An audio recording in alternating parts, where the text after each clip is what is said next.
کله چې موږ سمرسیبل لرو، دا سمرسیبل اوبو ته ورټاکوو، د اوبو دننه کښې هغه کوم برق الکترونیکي چې موږ ورله کوو، یعنې برېښنا چې موږ سمرسیبل ته ورله کوو، هغه د سمپیچي چې وسي د سمپیچي په مابینځ کې یعنې مغه څه دی دا شاف دی. شاف د برق په واسطه هغه د سمپیچي په واسطه باندې دا ګرځي. کله چې دا وګرځېده نو پنکې څرخي. پنکې چې وڅرخي هغه د پنکې د خپل هغه کار وړ اسباب سرته رسوي، یعنې هغه کوم چې پنکې وګرځېږي نو اوبه راپورته کوي.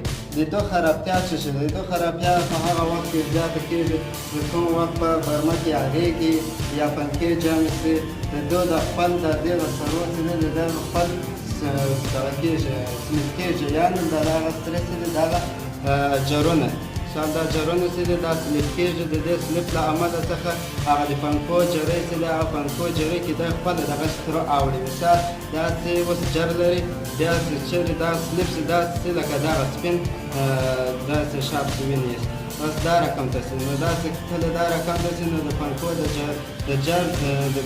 پنکو د ګرځېدو له امله دی نه شي توانېدلی چې دا پنکې وګرځوي. نو د پنکو د نه ګرځېدو له امله د غټ مشکل چې دا وي چې پنکې کله دغه شي جام شي یا ریګ ونیسېږي.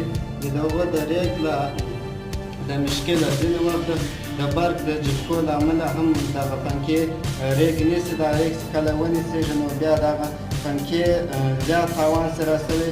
اول خو میچر ته رسوي، که میچر ته نه ورسېږي دغه مغز یعنې دغه شاف ته تاوان رسوي. کله چې تاوان ورته ورسېږي د تاوان غټ مشکل نور هېڅ مشکل نه پیدا کوي، نه ماتېږي نه خرابېږي، نه دغه بیرنګ چې دی نه دا خرابېږي. دا غټ مشکل چې دی غټ خرابتیا چې دی د دغه جر له منځه تلل یعنې سلوک کېدل دي.